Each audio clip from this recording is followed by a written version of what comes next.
नमस्ते दोस्तों, आज इस वीडियो में हम सीखने वाले कि अच्छे स्टॉक को फाइंड कैसे करें। जो अच्छे स्टॉक रहते हैं उसको ढूंढे किधर, आखिर मिलेगा किधर। ठीक है, ये वीडियो अगर आप देख लोगे ना, मैं आपको सच्ची में बताता हूँ कि आप फिर ये वीडियो देखने के बाद किसी के पास जाओगे नहीं स्टॉक मांगने के लिए। भाई कोई स्टॉक बता दे, कोई टिप दे दे, कोई ये दे दे, कोई अच्छा स्टॉक बता दे लॉन्ग टर्म के लिए, कोई शॉर्ट टर्म के लिए स्टॉक बता दे, या कोई स्मॉल कैप का स्टॉक बता दे, कोई लार्ज कैप का स्टॉक बता दे।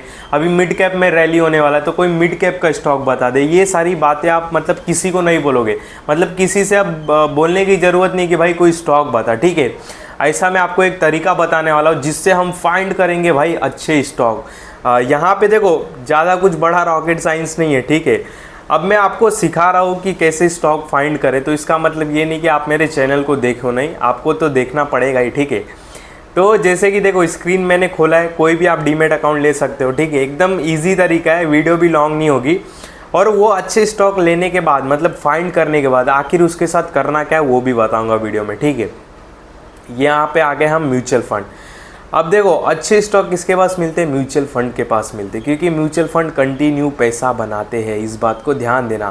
मेरा माइक चालू है ना? हाँ, क्योंकि चार्जिंग ख़त्म होने वाला है इसका।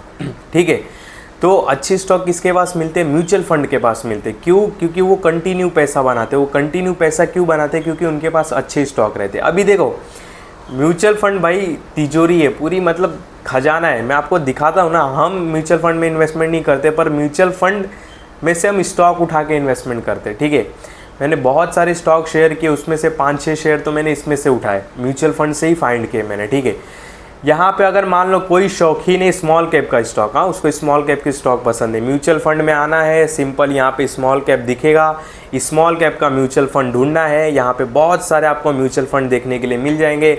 जाना है क्वांट स्मॉल कैप फंड में और जाना है होल्डिंग्स में। ठीक है, आगे होल्डिंग्स में अब समझ गए रहोगे कि भाई मतलब कैसे स्टॉक फाइंड करना है। अगर मैं यहाँ पे बात करूँ ना, पॉलीमिड, यहाँ पे देखो ये पॉली मेडिक्योर, ये स्टॉक भी मैंने इधर से ही फाइंड करके आपके साथ शेयर किया था, और ये थोड़ा अच्छा परफॉर्मेंस कर रहा है। मुझे याद नहीं किस लेवल पे शेयर किया था, पर ये स्टॉक काफ़ी तगड़ा है। ठीक है, तो अपने को ऐसे स्टॉक फाइंड करना है। देखो स्मॉल कैप के आपको बहुत सारी यहाँ पे कंपनियाँ मिल जाएगी। ज़्यादातर आप उन कंपनियों पे ध्यान देना जो कंपनियां में म्यूचुअल फंड की होल्डिंग अराउंड 0.80% से ज़्यादा हो। ठीक है, जैसे कि देखो जायडस वेलनेस मैंने यहाँ से ही फाइंड किया था। उसके बाद मैं आपको दिखाता हूँ ना, टेंशन नहीं लो। फाइज़र तो पता था मेरे को, एक यहाँ पे अभी स्टॉक था मिल नहीं रहा। हाँ, एस्टर डीएम हेल्थ केयर, ये भी काफ़ी अच्छा स्टॉक है, तो ये भी मैंने यहाँ से फाइंड करना है। तो कोई स्मॉल कैप स्टॉक ढूंढना चाहता है तो म्यूचुअल फंड में जाइए, स्मॉल कैप का जो म्यूचुअल फंड होता है उसमें जाइए, उसके होल्डिंग में जाइए, और म्यूचुअल फंड के होल्डिंग में देखिए कि उन्होंने कौन से स्मॉल कैप का कंपनी म्यूचुअल फंड ने होल्ड करके रखा है, क्योंकि ये सारी कंपनियां काफ़ी तगड़ी होती है। अब देखो इन्होंने, एक second, quant small cap mutual fund जैसे मैंने एग्जांपल के लिए लिया, अब इन्होंने 75 कंपनी होल्ड करके रखी है। तो क्या ये 75 के 75 कंपनियां सही है? नहीं, 75 में से ऑलमोस्ट मेरे ख्याल से 50-55 कंपनियां सही है। यहाँ पे थोड़ी मेहनत करनी पड़ेगी हमको। माइक मेरा बंद नहीं हो जाए। ठीक है, यहाँ पे हमको थोड़ी मेहनत करनी पड़ेगी। तो देखो अपने को क्या करना है ना, स्टार्टिंग के टॉप जो 20-25 कंपनियां रहती है ना, उन पे ही फोकस करना है। और हाँ, आपको मैं एक और छोटा सा बात बता देता हूँ। देखो आप स्मॉल कैप और मिड कैप के म्यूचुअल फंड में जाओगे ना, आपको रिलायंस भी देखने के लिए मिलेगा, जियो भी देखने के लिए मिलेगा, यानी बड़ी बड़ी कंपनियां भी 2-3 देखने के लिए मिलेगी। रीज़न क्या है मैं फटाफट बता देता हूँ, फिर मेन टॉपिक पे आते हैं। रीज़न यही है कि सेबी ने म्यूचुअल फंड वाले लोग को वार्न किया था, उनको बोला था कि जो आपका स्मॉल कैप का म्यूचुअल फंड है ना, उसमें लार्ज कैप की भी कंपनियां रखो। क्यों रखो? क्योंकि जो स्मॉल कैप की कंपनियां रहती है ना, काफ़ी वॉलेटाइल रहती है। ठीक है, काफ़ी अप एंड डाउन होता है, कभी 10% ऊपर, कभी 10% नीचे। तो जिससे क्या है ना, इन्वेस्टर का पैसा थोड़ा रिस्की हो जाता है, और बहुत सारी स्मॉल कैप की कंपनियां फेल भी हो जाती है। तो जिससे क्या है, जो इन्वेस्टर का पैसा वो रिस्की हो जाता है। तो इसको मेंटेन करने के लिए, ये वॉलेटिलिटी और ये रिस्क को कम करने के लिए सेबी ने बोला था म्यूचुअल फंड वाले लोग को कि आपके फंड में लार्ज कैप की भी थोड़ी कंपनियां रहना चाहिए, ताकि ये मेंटेन रहे। समझ गए? इसके लिए तो अपने को तो स्मॉल कैप चाहिए। यहाँ पे देखो जियो फाइनेंशियल, लार्ज कैप, रिलायंस मिलेगा। इसके लिए मिलेगा फंड को मैनेज करने के लिए। यहाँ पे हो गया। यहाँ पे नीचे आते तो देखो एक Nippon India small cap fund है। यहाँ पे होल्डिंग देखो इनके 209 होल्डिंग है, मतलब 209 लगभग अराउंड 200 के आसपास इन्होंने स्मॉल कैप की कंपनी होल्ड करके रखी है। यहाँ पे देखो बहुत सारी हमको कंपनियाँ मिल जाएगी। डिक्सॉन ये एक लार्ज कैप की है, हाँ एक लार्ज कैप की है। ये जानबूझ के लार्ज कैप की डालिए ताकि ये जो Nippon India small cap fund है ना, इसके वॉलेटिलिटी को मेंटेन कर सके। नीचे आओगे तो आपको मिलेगा, टेंशन मत लो। ये देखो एस्ट्राजेनेका फार्मा, ये एक स्मॉल कैप की कंपनी है। देखो हमने एक कंपनी फाइंड कर दी, अच्छी कंपनी है। बाद में सायंट आता है, एक अच्छी कंपनी है। वोल्टास आता है, एक अच्छी कंपनी है। मैंने इसके ऊपर रिसर्च नहीं किया, पर एक जनरली मैं मार्केट में बात करूँ तो इंडिया में जैसे जैसे जॉब लगता है और गर्मी बढ़ रही है, लोग एसी की तरफ ज़्यादा बढ़ रहे हैं, तो इसके वजह से वोल्टास में काफ़ी मैं बुलिश बोल सकते हो। टिमकेन इंडिया मैंने यहीं से फाइंड किया था। देखो यहाँ पे आपको ई मुद्रा काफ़ी अच्छा स्टॉक है, स्मॉल कैप की कंपनी है। प्राज इंडस्ट्री देखो, एफल इंडिया देखो, बाद में कोल इंडिया, केफिन टेक्नोलॉजी, ये देखो ये है 17,000 करोड़ स्मॉल कैप की कंपनी है। तो आपको यहाँ से इंडिको पेंट देखो, बाद में नीचे आते हैं तो लिंडे इंडिया देखो, केमिकल का है। पीआर विनोक्स देख लो, राइट्स देख लो, ये सारी स्मॉल कैप की कंपनी आपको एक ही जगह पे आपको मिल जाएगा, ठीक है। बाद में मेट्रो पॉलिसी हेल्थ केयर, ये देखो ये सारी कंपनियां ना अपने नज़र में भी नहीं रहेगी, पर इनको कौन होल्ड कर रहा है। यहाँ पे जैसे मेट्रो पॉलिसी हेल्थ केयर में दिखाता हूँ और यहाँ पे टॉप म्यूचुअल फंड होल्डिंग में दिखाता हूँ, तो देखो यूटीआई हेल्थ केयर ने इसको 2% होल्ड करके रखा है। एचडीएफसी फोकस 30 फंड ग्रोथ ने इसको 2.46% होल्ड करके रखा है।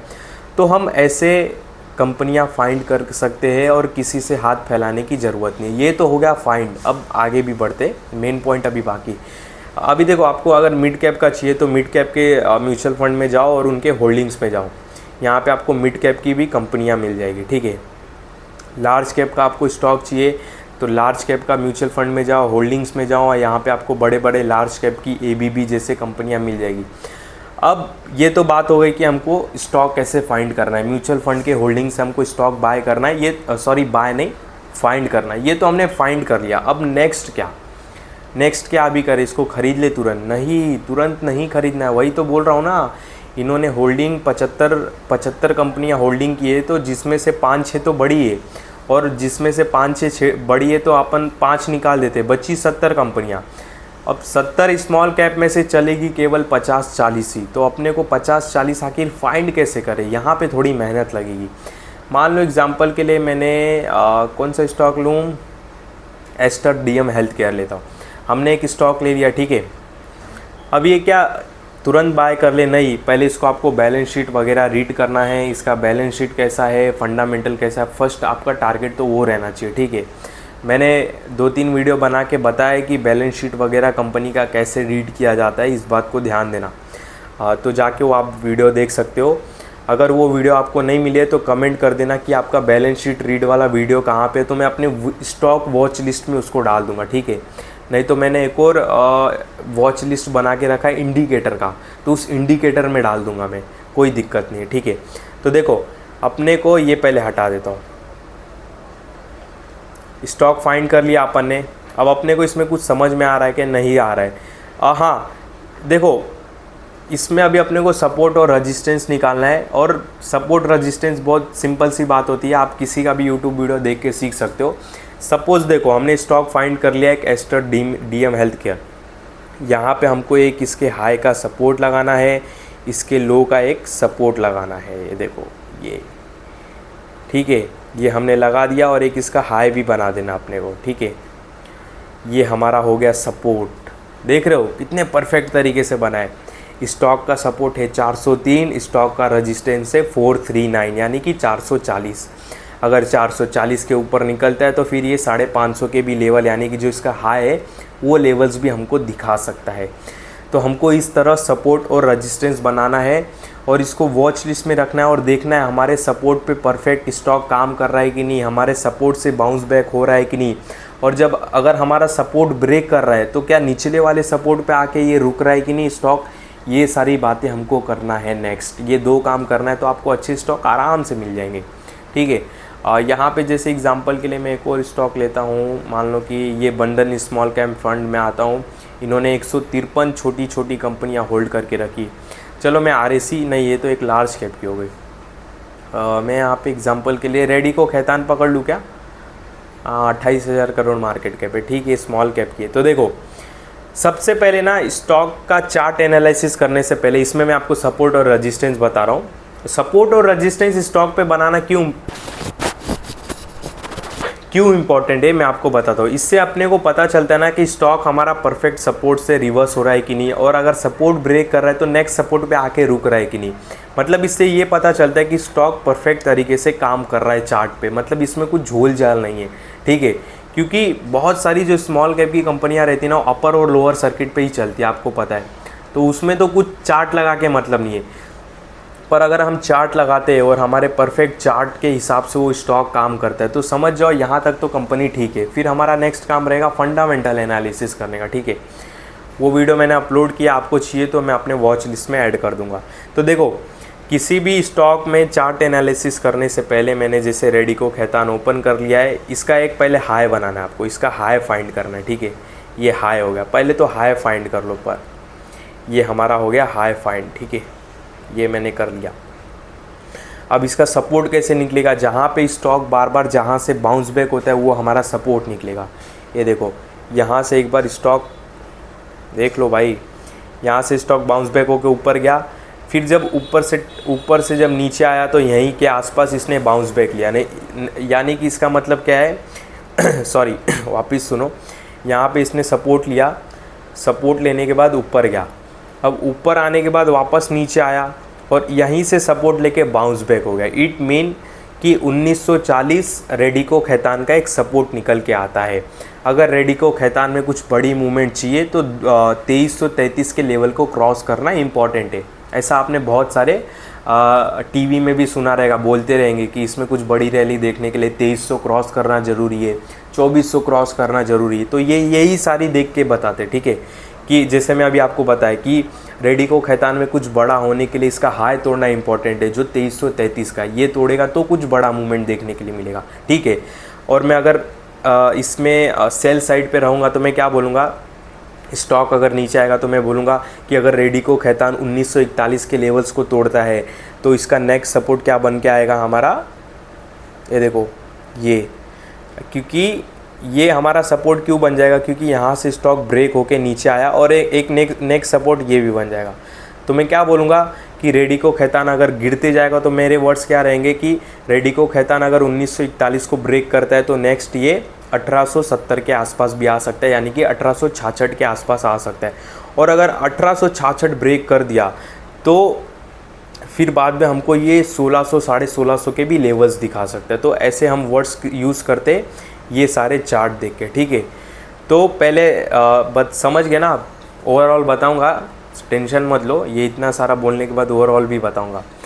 तो देखो स्टॉक कैसे फाइंड करना है ये तो हमने सीख लिया। म्यूचुअल फंड में जाना है, अगर आप लार्ज कैप के शौकीन हो तो आप लार्ज कैप का म्यूचुअल फंड उठाओ, उसमें लार्ज कैप की कंपनियां मिलेगी, वो कंपनियां फाइंड करो, ठीक है। फर्स्ट ये होगा।